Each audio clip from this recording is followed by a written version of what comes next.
Thank you. So I'm coming on behalf of the CMS Collaboration. We were invited to give a talk on the CMS highlights also related to cosmic rays. I will just give you a brief introduction on LHC operations, CMS performance, what we have, and you have seen, I think, atmospheric means, forward detectors, cross-section measurements, and few final comments. As you know, the LHC is between the frontier between Switzerland and France, and we have two main detectors for general physics atlas and CMS. We collide protons, branches of protons at now several center of mass energies, and in the hope that one of these collisions gives us interesting physics. So here you have the LHC again, and then you have the Atlas, and we have also ALICE and LHCb. ALICE is mainly focused on quasima quark. Sorry. On was yes, quark one plasma. I'm trying to make it in Spanish and English. And LHCb is antimatter focus. Antimatter and matter imbalance studies. So here we have a selection, one in millions of events. We collide several millions of events per second, and less than 1% we save it into the hard disks. The LHC operations have been from before, in fact, 2008,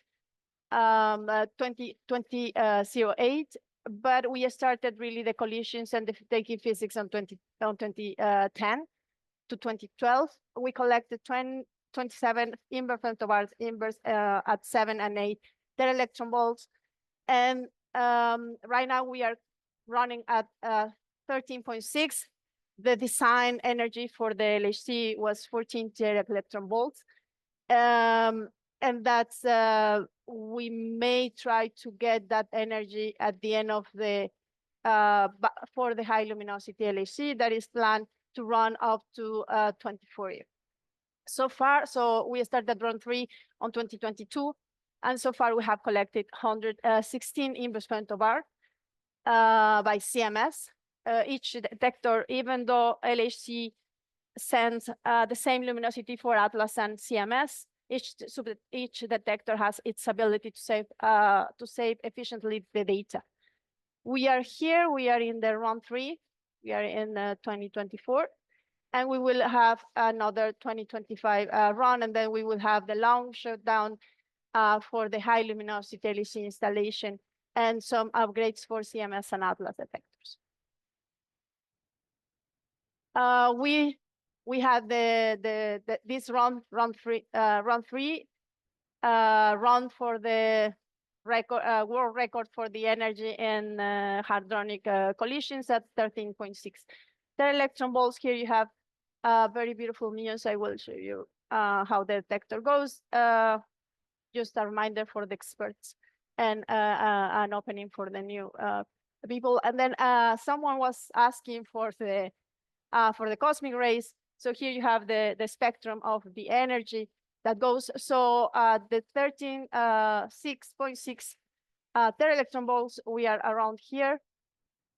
As I said, the design was 14 electron volts. We have had collisions at 7 electron volts, and we are running around the knee or after the knee of the cosmic ray spectrum. We have the ankle, and then what was mentioned, if you get some, this is the data, and if you get some cosmic rays after this, then it will be interesting. And then you have the cosmic rays. Then so this is very very useful to have for the physics, to have these collisions in the accelerators, because you have control environments different from what you have at cosmic rays, where very many of the variables are not, you don't have control of the variables. So the CMS status, as I said, it depends on LHC will send you the luminosity, but then your ability to save the data is different from how much data you get. So we have a 90 for this data taking period, the run 3, we have 97% of efficiency of the data taking. And here you have the integrated luminosity for each one of the periods since 2010. And what is interesting for us is that when you collide, you not only collide one proton, you get many collisions at the same time. We are getting for round 3, we are getting up to 40-50 collisions per crossing. So you have we have the ability to understand which of the collisions was giving us the interesting event. So just a transverse cut of the experiment, we have in the very inner part of the experiment, we have a silicon tracker that allows us to recognize any charged particle. Then we have the electromagnetic calorimeter. We have that stops all photons and electrons. We have the hadronic calorimeter that will stop all the protons, all the hadrons. And then we have all the way, we have the muon detectors. But after outside and then with the CMS, when we start the run or when we start, we have different data taking for the CMS, and we have runs only for using the cosmic radiation. That is per se only cosmic radiation. So in this picture, you see that the muons are curved because we have this the magnetic field, and then we can understand the charge of the muons in that way. So we used to have at the beginning of the operations runs select only for cosmic rays. Then after you turn on the magnet, then you have cosmic rays runs, but with the magnet on. That gives you more information. So these are without magnet, so muons cross the detector without knowing charge. And then we have the commissioning for the trigger that is also done. Done with the initial collisions at the beginning, right? As we have been taking and having more experience in the years since 2010, these Crusette and Craft runs have been reduced because our focus is physics, collider physics. And then we have reduced the taking data with Crusette or Craft, and Craft is reserved only for calibrations. So at the beginning, we do this, but we calibrate with the cosmics, and most of the things that we do in with these runs are not published, are not public, so I'm not showing them. But it's mainly for calibration. So reconstructing a cosmic ray with the CMS requires a special reconstruction, because what we do is we reconstruct muons from the center of the detector, right? So the center of the detector, the muon, one muon goes here and one muon goes there, goes in the other direction, somewhere in the detector. But when you have a cosmic ray, a muon coming from a cosmic ray, you have a trace or a whole path for the muon crossing the whole detector. So the reconstruction has to be different. That's why also we don't have easily these runs with the cosmic rays. This is an example of an event that was taken at the beginning of the operations, because if you may remember, CMS and Atlas, the detectors were ready, but then the LHC started until 2010. So what do you do with a detector ready? You take cosmic rays to test your experiment. So this is how we did. We have two categories for muons. We have track muons, and then we have the muons that are reconstructed by the muon spectrometer, and we match this trace with this trace with some quality requirements, and that we call global muons. So we have for a cosmic, we need two global muons, one in one of the part of the detector and in the other half, and then you match them.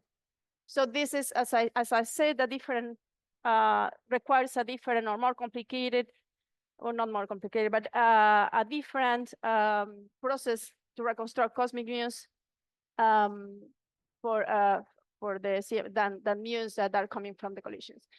So our first result with using the complete CMS muon detector, and I think you have seen this for many years already, is the ratio of positive muons and negative muons in cosmic rays.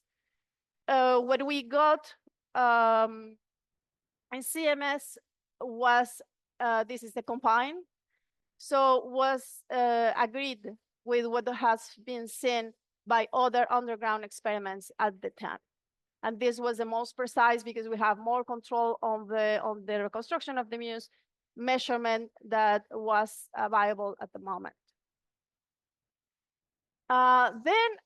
Besides the muon, cosmic muons, we have the multiplicity and energy when you collide protons. That is a similar situation that you have in the cosmic rays.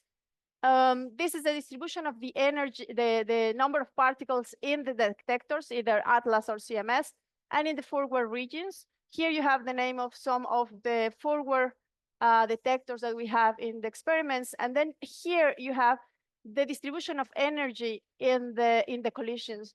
So as you see, the forward regions that are most directly related to the cosmic rays is in where the forward detectors are for both of the detectors, ATLAS and CMS. In our case, in CMS is Castor and CDC. I will show you where they are. So you have the detector that I just show you. Here's the central detector. Central physics happens here. And then you have a set of forward detectors that helps you to reconstruct the energy of the protons that collide. You have these hadronic these calorimeters, HF, Castor, that stopped its operations on 2020. And then you have PPS and Totem that are placed further away from the detector.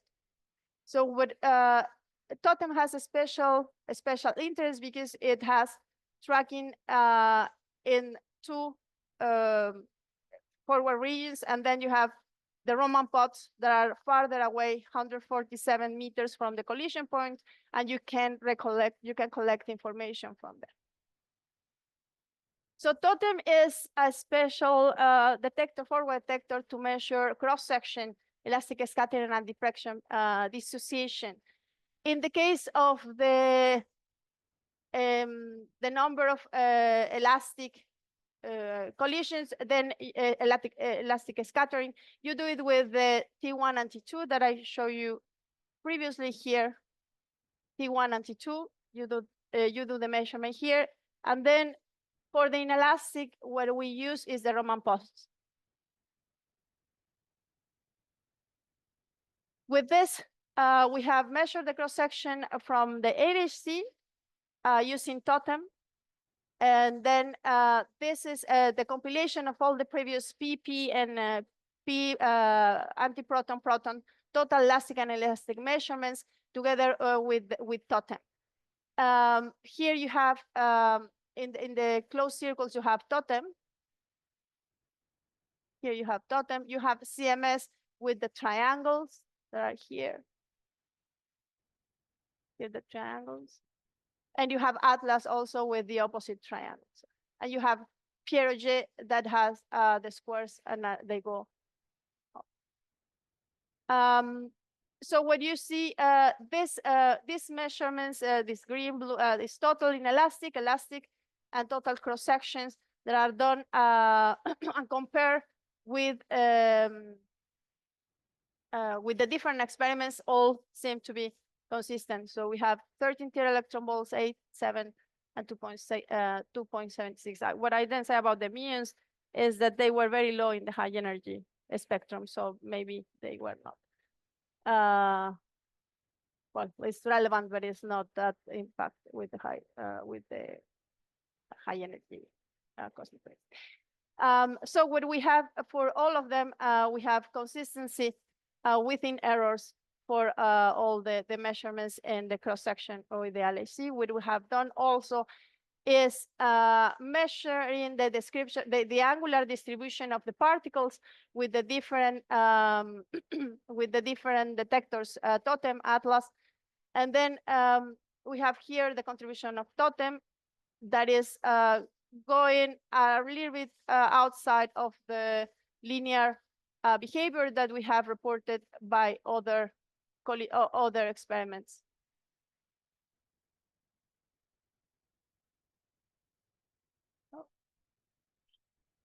Yeah, so what was mentioned also in the previous presentation that is that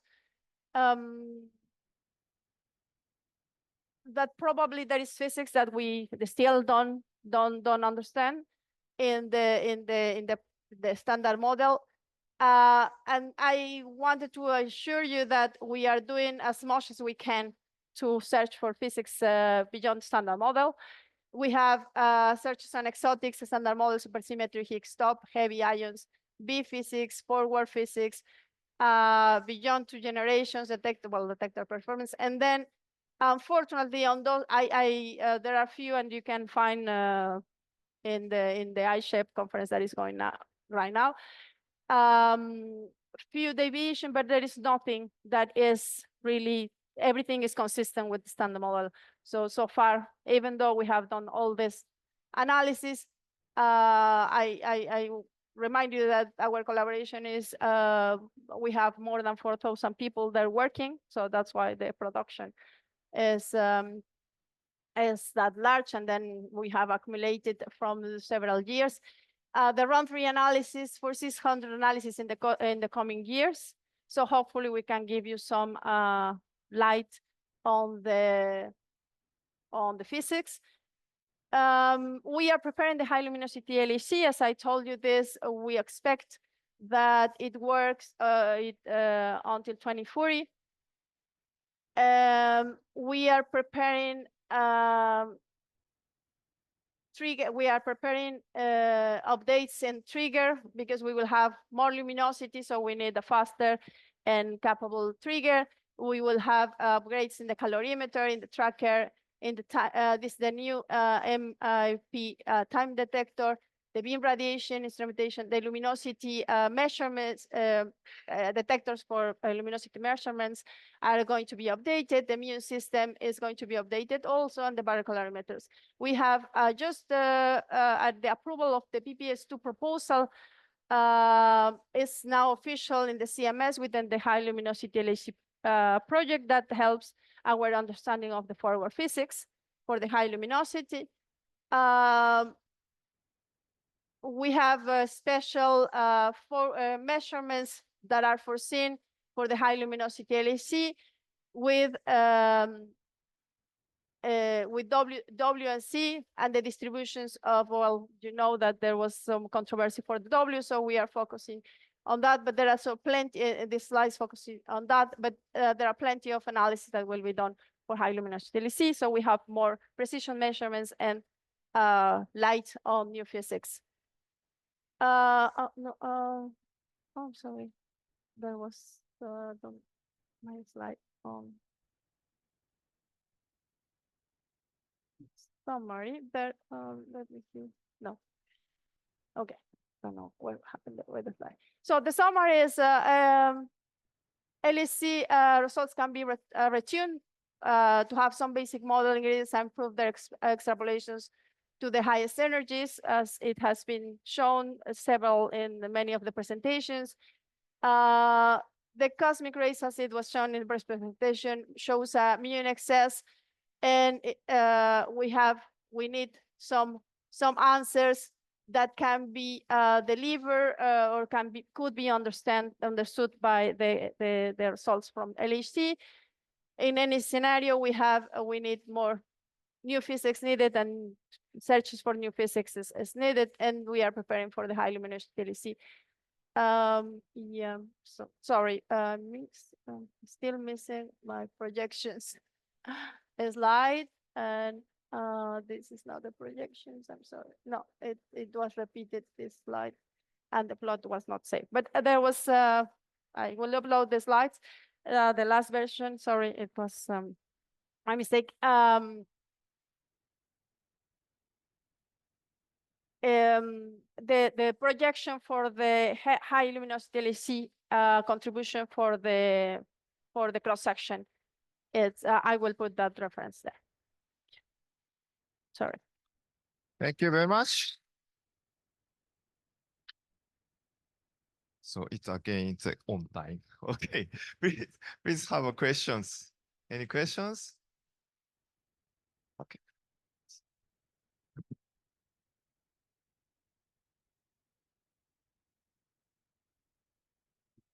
Okay, please.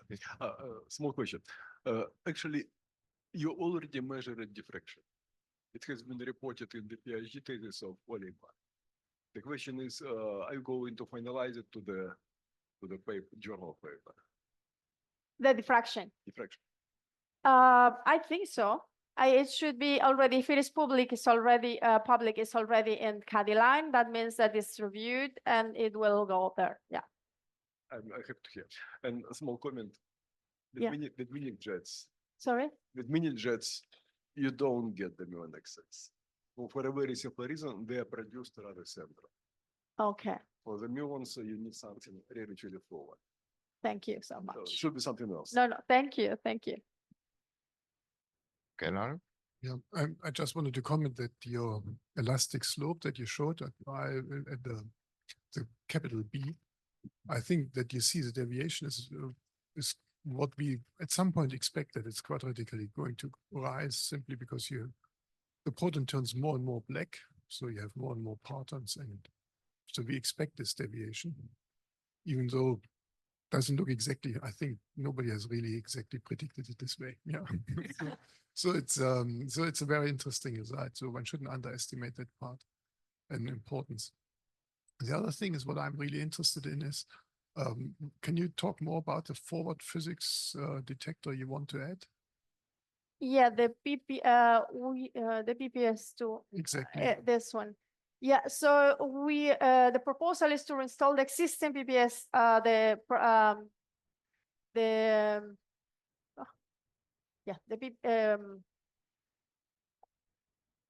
I'm sorry, I'm trying to remember I said it before, but now I. But the acronyms are not so Yes, important. okay, PPS, exactly. But my brain just loops there. So for the high luminosity, so we are going to reinstall.